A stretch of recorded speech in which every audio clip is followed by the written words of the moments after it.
कुछ साल पहले की बात है जब रूस ने यूक्रेन पर हमला किया था, और आप सबको याद होगा कि पूरी दुनिया में यही कहा जा रहा था कि बस 2-3 दिन की बात है और यूक्रेन बुरी तरह हार जाएगा और रूस मनमर्जी करेगा यूक्रेन के साथ। लेकिन आज 2 से 3 साल तो शायद हो गए। यूक्रेन एक छोटा सा देश और दुनिया का एक पावरफुल देश रूस, व्लादिमीर पुतिन का देश, अब भी जंग जारी है। न यूक्रेन ने हार मानी और न ही वो हारा है, बल्कि अब भी लड़ रहा है। 28 फरवरी को जब अमेरिका और इजराइल ने मिलकर ईरान पर हमला किया था, उसके बाद डोनाल्ड ट्रंप का एक बयान आया था।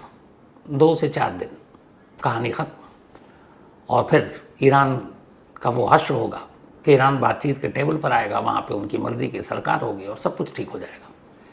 2-4 दिन बीते, फिर ट्रंप का आया बयान कि हमने ईरान के जितने भी ठिकाने, जितनी भी अहम सैन्य ठिकाने थे या बाकी चीज़ें थीं, सबको बर्बाद कर दिया। बल्कि यहाँ तक उनका बयान था कि अब ईरान पर हमला करने के लिए कुछ बचा नहीं है, मतलब बस जंग खत्म। फिर उसके बाद डोनाल्ड ट्रंप का बयान आता है कि जितनी हमें उम्मीद थी उससे कहीं ज़्यादा ताकत के साथ ईरान लड़ रहा है। फिर उन्हीं की टीम का एक बयान आया कि हम जो मिसाइल को मार गिराने वाली चीज़ें बनाते हैं वो महीने में शायद 7 बनाते हैं और ईरान एक ही महीने में 20-25 मिसाइल बना देता है। फिर डोनाल्ड ट्रंप का बयान आया कि ईरान के पास इतने मिसाइल हैं जिसके बारे में हमें अंदाज़ा नहीं था, हमें गलत जानकारी मिली थी। उसके बाद एक और बयान आता है और ये बयान पूरी दुनिया को चौंका देती। डोनाल्ड ट्रंप नाटो के अपने दोस्त देशों से कहते हैं कि आप आओ और हॉर्मुज़ स्ट्रेट, जहाँ से दुनिया भर के देशों में 20% कच्चा तेल उस रास्ते से होकर गुजरता है, जिस रास्ते से सऊदी अरब और मिडिल ईस्ट के ज़्यादातर देश, जिसमें कुवैत, कतर, इराक, बहरीन, इन सभी के तेल और गैस वहीं से जाते हैं, उसी रास्ते से। उस रास्ते पर ईरान डंडा लेकर खड़ा हो गया, कह रहा हम किसी के जहाज़ को गुजरने नहीं देंगे। ट्रंप साहब को लगा कि ये तो बड़ा मुश्किल, उनकी वजह से पूरी दुनिया में तेल में आग लग गई है, महंगाई बढ़ रही है। अब उन्हीं के जो साथी दोस्त थे, अब वो ट्रंप को टेढ़ी नज़रों से देखने लगे कि जंग तुम लड़ रहे हो, हमारा कोई लेना देना नहीं, और तुम्हारी वजह से हमारे देश में आफत आ गई है, तेल और गैस की किल्लत हो गई, जिसकी वजह से ज़रूरी चीज़ों के दाम बढ़ रहे हैं। वही ट्रंप, अमेरिका जो अपने आप को सुपर पावर मानता है, अमेरिका जिसके पास ये दावा किया जाता है कि दुनिया की सबसे ताकतवर नेवी है, ये सब कुछ होने के बावजूद वही ट्रंप अपने नाटो देश से एक अपील करते हैं कि हॉर्मुज़ का रास्ता साफ कराने के लिए और उस पर कब्जा करने के लिए आप लोग अपने अपने जंगी जहाज़ भेजो। ये पहली बार था जब अमेरिकी राष्ट्रपति इस तरीके से नाटो देश के आगे गुजारिश कर रहे हैं और साथ में धमकी भी दे रहे हैं, नहीं करोगे तो फिर नाटो का जो हश्र होगा तुम लोग सोच नहीं सकते। लेकिन हर दोस्त ने उनके इस अपील के बावजूद साफ मना कर दिया, बोला भैया ये जंग तुमने शुरू किया, तुम ही निपटो, हम क्यों पड़े इस पचड़े में, हम वहाँ पर अपने महंगे कीमती जहाज़ भेजें, अपने लोगों को भेजें, उनका नुकसान क्यों कराएं, जंग तुमने शुरू की, तुम देखो। 1949 में जब सेकेंड वर्ल्ड वॉर ख़त्म हुआ, दूसरा विश्व युद्ध, तब अमेरिका ने यूरोपियन देशों के साथ मिलकर कई देशों, उस वक्त जब ये बना था तब 12 ऐसे देश थे, सारे यूरोप के ही देश थे, एक अमेरिका को छोड़कर। तो ये हुआ कि हम अपनी एक जॉइंट फोर्स बनाते हैं, एक जॉइंट आर्मी, और अगर कोई देश हमला करता है तो ये 12 के 12 देश जो इसके मेंबर होंगे, ये उन देश पर हमला माना जाएगा। तो नॉर्थ अटलांटिक ट्रीटी ऑर्गेनाइजेशन यानी कि नाटो, NATO, 12 देशों का एक जॉइंट मिलिट्री ग्रुप बना 1949 में। फिर धीरे धीरे वक्त बीता और इस वक्त 32 मेंबर हैं नाटो के, और इन 32 में से एक अमेरिका और दूसरा कनाडा को छोड़ दें तो बाकी के 30 यूरोपियन कंट्री हैं, जिनमें फ्रांस से लेके, इटली से लेकर, ब्रिटेन से लेकर सभी हैं, जर्मनी सभी हैं। तो अब अमेरिका एक तरफ और कायदे से 31 जो देश हैं नाटो, जिनका बनाने का मंत्र ही यही था कि अगर किसी एक देश पर हमला होता तो सभी देश एक साथ मिलकर उस पर चढ़ाई कर देंगे। लेकिन अमेरिका ईरान पर चढ़ाई करता है और अब हॉर्मुज़ के रास्ते को खुलवाने के लिए अपने उन्हीं नाटो मित्र देशों से अपील करता है, और जवाब में नाटो देश क्या कहते हैं कि भाई हम इस झंझट में क्यों फंसे, हम चाहते हैं कि बातचीत से मसले का हल हो। जंग तुमने शुरू की है, तुम देखो हम अपने लोगों की जान क्यों खतरे में डालें, हम अपने जहाज़ क्यों भेजें। सबने मना कर दिया लाइन से। ट्रंप साहब को गुस्सा आया, उन्होंने ब्रिटेन से लेकर बाकी देशों को भी धमकियां देनी शुरू कर दी। ये भी कहा कि इन देशों में हमारी इतनी आर्मी है, हम चाहें तो कुछ भी कर सकते हैं। लेकिन सभी देश ट्रंप से अलग हो गए। ट्रंप ने फिर ये कहा था कि ये जंग हमारे लिए एक खेल है, कभी भी ख़त्म कर देंगे। लेकिन वही ट्रंप 17 दिनों की जंग के बाद न सिर्फ अकेले पड़ गए, बल्कि पहली बार उन्हें लगा कि शायद ईरान पर हमला करके उन्होंने गलती की है, क्योंकि जंग जारी है। करीब 20 अमेरिकी सैनिकों के मरने की खबर है, 400 से ज़्यादा घायल हैं। हालांकि अमेरिका का ये स्टेटमेंट है कि उनमें से बहुत सारे वापस ड्यूटी पर लौट आए। अमेरिका में अगर एक सैनिक की भी मौत होती है तो अमेरिकी जनता सरकार के खिलाफ बहुत गुस्सावर हो जाती है। और ये जंग तो वैसे ही अमेरिका ने अपनी जनता पर भी थोप दी बिना मतलब के, इजराइल के बहकावे में आकर। अब नतीजा ये है कि 17 दिन हो गए, 2-4 दिन का खेल अब लंबा खींच गया। और इससे भी बड़ा, आप क्या कहें, अमेरिका के लिए मजाक कि ये हुआ कि भाई अब सीज़ फायर कर दो, युद्ध विराम। अमेरिका कहता है ठीक है, हमारे पास अब वहाँ पे हमला करने के लिए तो कुछ बचा नहीं। तो जब बचा नहीं तो फिर नाटो देश से आप मदद क्यों मांग रहे हैं। और दूसरा, पहली बार ऐसा हुआ कि अमेरिका को किसी ने आईना दिखाया। अब अमेरिका नहीं बल्कि ईरान मना कर रहा है युद्ध विराम के लिए। ईरान के जो प्रेसिडेंट हैं मसूद पेजेश्कियन, इन्होंने सोशल मीडिया पर एक पोस्ट किया और उसमें उन्होंने लिखा है कि कई देशों ने हमसे युद्ध विराम करने के लिए क्या, खासतौर पर उन्होंने पाकिस्तान और रूस का जिक्र किया। उन्होंने कहा कि अब आप युद्ध विराम कर लीजिए, सीज फायर कर लीजिए। ईरान का कहना है कि जंग हमने शुरू नहीं की है, जंग हम पर थोपी गई, हम तो लड़ रहे हैं, अपना बचाव कर रहे हैं, अपना डिफेंड कर रहे हैं, और ये सच है। तो जब हम पे थोपी नहीं की, शुरू हमने नहीं की, तो हम कौन होते हैं युद्ध विराम करने वाले। अमेरिका और इजराइल जंग रोके, और अगर आप मुझसे उम्मीद कर रहे हैं कि हम जंग रोके तो फिर 3 शर्तें हैं। सोचिए, ईरान अपनी शर्तें गिना रहा है अमेरिका को। 17 दिन की लड़ाई में उन्होंने अपने तेवर और ताकत दिखाए, तो फिर शर्तें भी रखेंगे सामने। 3 शर्तें उन्होंने रखी हैं युद्ध विराम के लिए फौरन। और ये जो 3 शर्तें हैं वो ये है कि पहला, ईरान चाहता है कि इजराइल और अमेरिका पूरी तरीके से जो ईरान के न्यूक्लियर प्रोग्राम चल रहे हैं उसको कानूनी मान्यता दे, उसमें टांग ना अड़ाए। दूसरा, जो इन दोनों ने ईरान पर हमला किया 28 फरवरी से लेकर अब तक जो बमबारी की है, उसमें जितना नुकसान हुआ उसका मुआवजा दें। और तीसरा, इस बात की गारंटी दें कि दोबारा ईरान पर अमेरिका या इजराइल हमला नहीं करेंगे। और ये इंटरनेशनल गारंटी चाहिए। तो अगर ये 3 शर्तें मान ली जाती हैं तो फिर ईरान युद्ध विराम को तैयार है, और वरना ईरान तब तक लड़ेगा जब तक आखिरी उसके पास हथियार होगा। तो ये बात सिर्फ 3 शर्तों की नहीं है, ये बात ये है कि कैसे ईरान ने अमेरिका और इजराइल को इन 17 दिनों की जंग में उनकी उम्मीद से ज़्यादा परेशान कर दिया, और अब भी खड़ा हुआ है।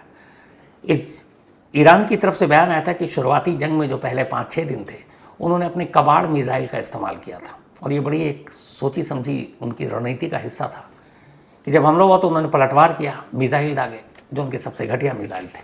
क्यों? ताकि उस मिसाइल को गिराने के लिए इजराइल अपने बेहतरीन जो हथियार हैं उनको छोड़े, जैसे आयरन डोम और बाकी चीज़ें थी। लेकिन वो इस खेल को समझ नहीं पाए और ईरान के इस कबाड़ मिसाइल पे ही अपनी सारी एनर्जी लगा दी।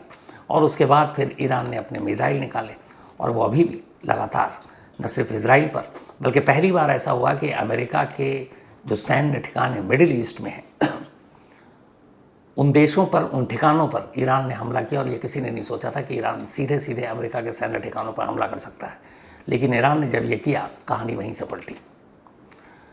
अब अमेरिका की परेशानी ये है कि जंग खत्म होने का नाम नहीं, ईरान युद्ध विराम को तैयार नहीं, और खामोखा बात इजराइल और ईरान की थी, अमेरिका कूद पड़ा एक दादागिरी के तौर पर। अब उसे कुछ समझ में नहीं आ रहा है। तो यही अब एक बात हो रही है, और वो ये कि क्या 17 दिन के इस जंग में अमेरिका हार गया, और दूसरा कि अमेरिका को क्यों अब ये नाटो देशों से मदद मांगनी पड़ी, जबकि आपके पास बेस्ट नेवी है, आपके पास सुपर पावर हैं आप।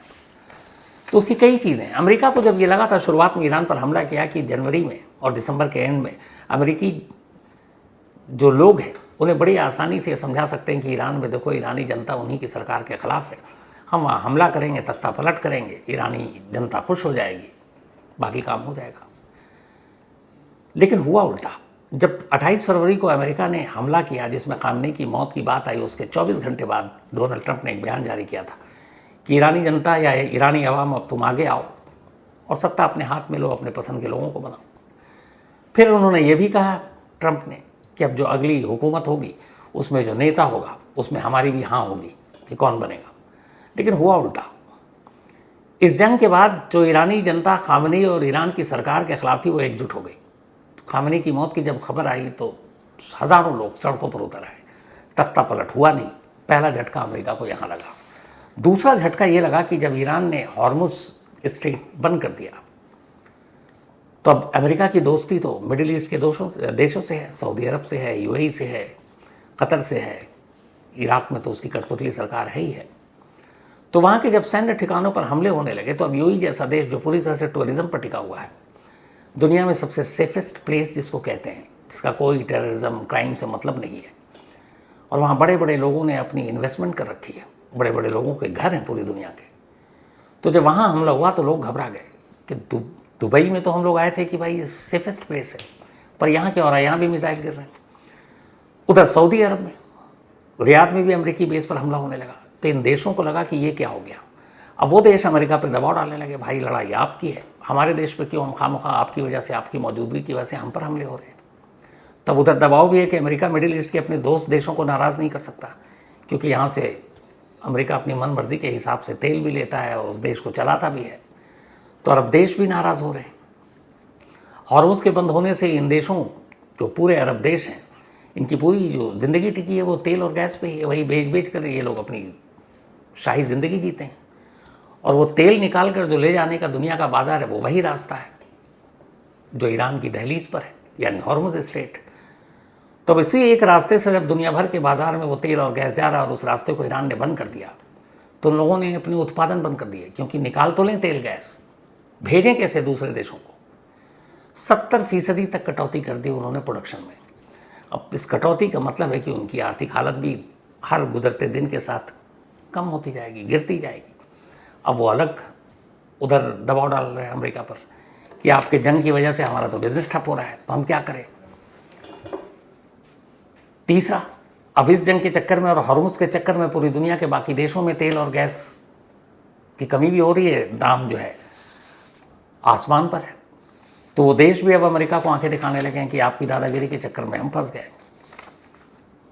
तो अब इसीलिए हॉर्मुज का एक रास्ता, छोटा सा संकरा, जो आपको मैंने डिटेल में पूरा सुनाया हॉर्मुज के बारे में, मतलब 39 किलोमीटर 35 किलोमीटर चौड़ाई और लंबाई ऐसे ही कुछ, और एक छोटे से समुद्री रास्ते पर अमेरिका जैसा सुपर पावर, सबसे बेस्ट नेवी रखने वाला, उस रास्ते को कंट्रोल नहीं कर रहा।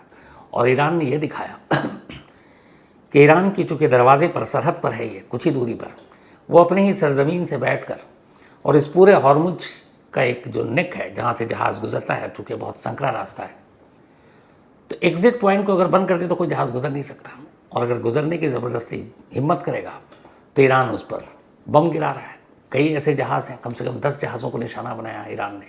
इसके अलावा वहाँ समुद्री माइंस बिछा रखे हैं, तो जो जहाज़ वहाँ से गुजरने की गुस्ताखी करेंगे वो माइंस उस जहाज़ को नुकसान पहुँचा सकते हैं। और चूँकि उस पूरे एरिया में कंट्रोल, ईरान ने कहा कि हमने हॉर्मुज को बंद नहीं किया, हमारा सिर्फ ये है कि जो भी अमेरिका के दोस्त देश हैं वो इस रास्ते से तेल लेकर नहीं जा सकते, और जो अमेरिका के ख़िलाफ़ हैं वो तमाम देश इस रास्ते से अपने जहाज़ ले जा सकते हैं। तो हमने बंद नहीं किया है, बल्कि सिर्फ कंट्रोल कर रखा है इस हॉर्मुज को। लेकिन इस कंट्रोल की वजह से जहाज़ों की कतारें लगी हुई हैं हॉर्मुज पर। अपने यहाँ देखिए आप, एलपीजी गैस सिलेंडर की शहर में लोग लाइनें लगाए हुए हैं। दूसरा, ट्रंप ने अभी उसी खार्ग आइलैंड पर बम गिराए, लेकिन अमेरिका को पता है कि खार्ग आइलैंड से ईरान के 90% तेल दुनिया के बाज़ारों में पहुँचते हैं, और अगर उस तेल के ठिकानों को नुकसान पहुँचा दिया तो बेशक ईरान का बहुत बड़ा नुकसान होगा, लेकिन पूरी दुनिया में तेल की ऐसी किल्लत होगी कि मारामारी हो जाएगी। और ईरान ने धमकी दी है कि मैं अगर यही सब रहा तो फिर आप तेल $200 बैरल के हिसाब से खरीदेंगे, और $200 बैरल के हिसाब से चला गया, जो अभी 70-80 अगर डॉलर की बात करें, तो आप अंदाज़ा लगाइए कि हर देश में लीटर के हिसाब से तेल की कीमत क्या होगी और फिर महंगाई क्या होगी, क्योंकि उसी पेट्रोल डीजल से माल की ढुलाई होती है, जो फसलें हैं, फल हैं, हमारे खाने पीने की चीज़ें हैं, वो सब उसी से पहुंचती है। तो महंगाई कहाँ जाएगी? तो ट्रंप ने हमला तो किया पहली बार खार पर, लेकिन ये कहा कि हमने खार पर ईरानी रिवोल्यूशनरी गार्ड कॉर्प्स के ठिकानों को निशाना बनाया, तेल के ठिकानों को नहीं। और ये सच है, तेल के ठिकानों को कुछ नुकसान नहीं, क्योंकि वहाँ अभी भी जो रिपोर्ट आई है, ईरान तेल की सप्लाई कर रहा है। इसकी वजह ट्रंप का यही डर था कि अगर खार के तेल के डिपो को नुकसान पहुँचा दिया तो फिर जो अभी भी थोड़े बहुत देश कह रहे हैं कि हाँ ट्रंप साहब हम आपके साथ हैं, वो भी पीठ दिखा देंगे, क्योंकि कोई भी देश अपने यहाँ महंगाई और तेल की किल्लत बर्दाश्त नहीं कर सकता, जनता खिलाफ हो जाएगी। तो इसलिए यहाँ पर भी मजबूरी थी ट्रंप की कि वो खार को बर्बाद नहीं कर सकते थे। अब जितने भी देश हैं, इन सारे देशों के साथ भी आप हॉर्मुज में ऑपरेशन नहीं कर सकते थे, इसलिए भी बाकी के नाटो के देशों ने इनकार कर दिया, क्योंकि फिर जॉइंट ऑपरेशन में आपस में एक दूसरे की तालमेल बहुत ज़रूरी है। हर एक की अपनी ट्रेनिंग है, अपनी तरह का उनके पास वेपन है। और सबसे बड़ा ख़तरा ये है कि जहाज़ ले तो जाएँ हॉर्मुज के पास, बहुत छोटी सी जगह, कंट्रोल कैसे कर सकते हैं, क्योंकि जगह जगह समुद्री माइंस पीछे हुए हैं, और उस माइन से बच गए तो फिर दहाने पर, उसके दरवाजे पर खड़ा है ईरान। तो दोनों तरफ से खतरा है। और यही वजह है कि ये जंग शुरू हुई थी खामनी के तख्ता पलट के लिए। खामनी अब इस दुनिया में है नहीं, क्योंकि इजराइल की बमबारी में पहले ही दिन उनकी मौत हो गई। लेकिन न ईरानी जनता खिलाफ हुई सरकार के, न वहाँ तख्ता पलट हुआ अभी तक, बल्कि खामनी के बेटे को अगला सुप्रीम लीडर भी चुन लिया गया। लेकिन जिस तख्ता पलट के लिए जंग 28 फरवरी को शुरू हुई, उसकी सच्चाई ये है कि जंग अब दो जगहों पर आकर सिमट कर रह गई है। एक है हॉर्मुज और दूसरा है खार्ग आइलैंड, जिस पर ट्रंप साहब कब्जा करना चाहते हैं।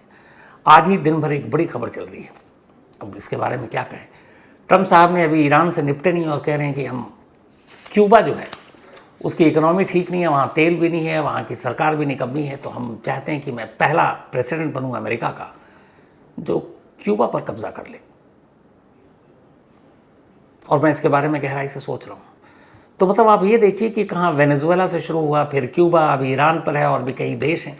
मतलब डोनाल्ड ट्रंप ने दुनिया के देशों को देश नहीं, बल्कि ऐसा है जैसे कोई खाने पीने की चीज़ हो या कपड़ा हो या कोई कीमती सामान हो कि बस मुझे पसंद आ गया और मैं ले जाऊंगा। क्यूबा के बारे में आज का स्टेटमेंट है, और बाकायदा हर टीवी चैनल पर चल रहा है कि हम क्यूबा पर भी कब्जा करने की सोच रहे हैं। तो ईरान से अभी निपट नहीं पाए। अमेरिका में इस हमले को लेकर ट्रंप के खिलाफ ही धरना प्रदर्शन जारी है। उधर इजराइल मज़े में है, क्योंकि उसने जंग शुरू करके अमेरिका को अपने साथ मिलाया और अब मज़े से बैठा हुआ है कि चलो अब अमेरिका आगे आगे वो देख लेगा।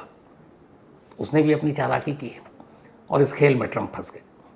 ऐसा फंसे हैं कि 2-4 दिन का खेल समझ रहे थे, 17 दिन तो हो गया। अब उल्टा ये पड़ गया है कि अब ईरान से लोग कह रहे हैं कि भाई आप सीज़ फायर कर लो, युद्ध विराम।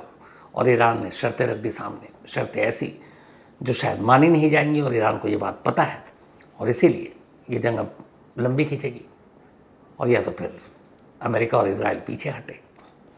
तो कुल मिलाकर जंग तो 3 देश के बीच में है, लेकिन ट्रंप साहब ने पूरी दुनिया में इस जंग को घसीट दिया, क्योंकि ख़ासतौर पर ईरान के भी बारे में भी यही कह सकते हैं कि ईरान ने जिस चालाकी से हॉर्मुज के रास्ते को बंद किया, पूरी दुनिया के तमाम देश एक तरह से जाने अनजाने इस जंग का हिस्सा बन गए। अब वो अपने अपने देश में जूझ रहे हैं तेल, पेट्रोल, गैस को लेकर। और लोग, अगर ये किल्लत बढ़ती है तो जनता क्या करेगी? वो अपनी सरकार के खिलाफ आवाज़ उठाएगी। तो एक शक्तिशाली देश की भूख कब्जे की, या दूसरे देशों में घुसपैठ या दादागिरी की, किस तरह से पूरी दुनिया को परेशान कर सकती है, बेस्ट एग्जाम्पल है ईरान पर अमेरिका का ये।